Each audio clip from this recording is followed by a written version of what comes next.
Hello વિદ્યાર્થી મિત્રો, મારું નામ છે સોના મહેતા. મહેતા ટ્યુશન ક્લાસીસમાં આપનું સ્વાગત છે. આપણે ગઈકાલના વિડીયોમાં આધાર પરિવર્તનની રીત વિશે સમજતા હતા.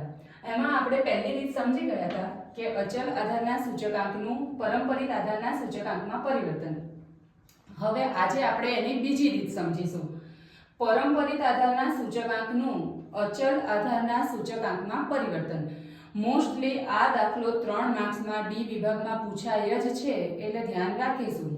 અહીં આપણને રકમમાં કીધેલું જ છે કે નીચે આપેલા પરંપરિત આધારના સૂચકાંકને અચલ આધારના સૂચકાંકમાં ફેરવો.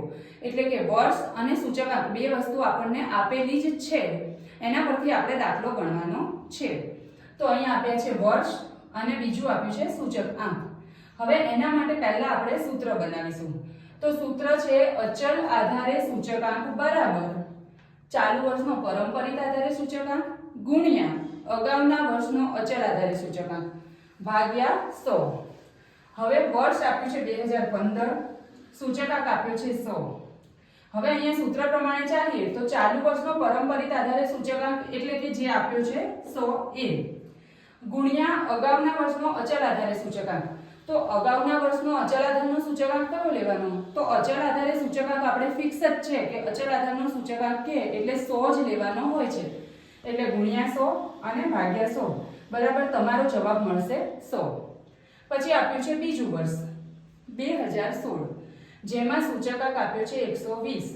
તો ચાલુ વર્ષનો પરંપરિત આધારે સૂચકાંક થયો 120 ગુણ્યા અગાઉના વર્ષનો અચલ આધારે સૂચકાંક એટલે કે જે આપણને જવાબ મળ્યો તે ગુણ્યા 100 ભાગ્યા 100 બરાબર તમારો જવાબ થશે 120.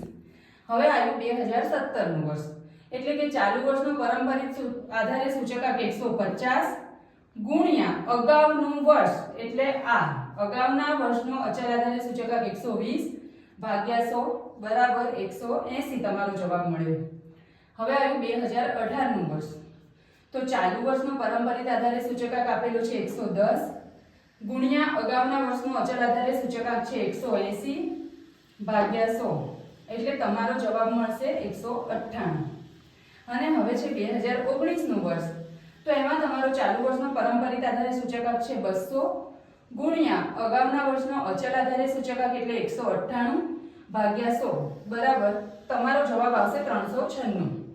આ રીતમાં જે બાજુમાં જવાબ આવે છે તેને જ ગુણાકારમાં લેવાનું છે. કેમ કે એ જ આપણો અગાઉના વર્ષનો અચલ આધારનો સૂચકાંક બને છે. માટે પરંપરિત આધારે સૂચકાંક આપણને આપેલા છે, અગાઉના વર્ષનો અચલ આધારનો સૂચકાંક અહીંયા જવાબમાંથી મળે છે અને ભાગ્યા 100.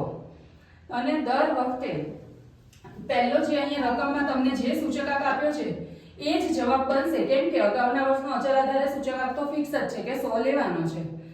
તો આપણે આજે રીત સમજ્યા પરંપરિત આધારના સૂચકાંકનું અચલ આધારના સૂચકાંકમાં પરિવર્તન.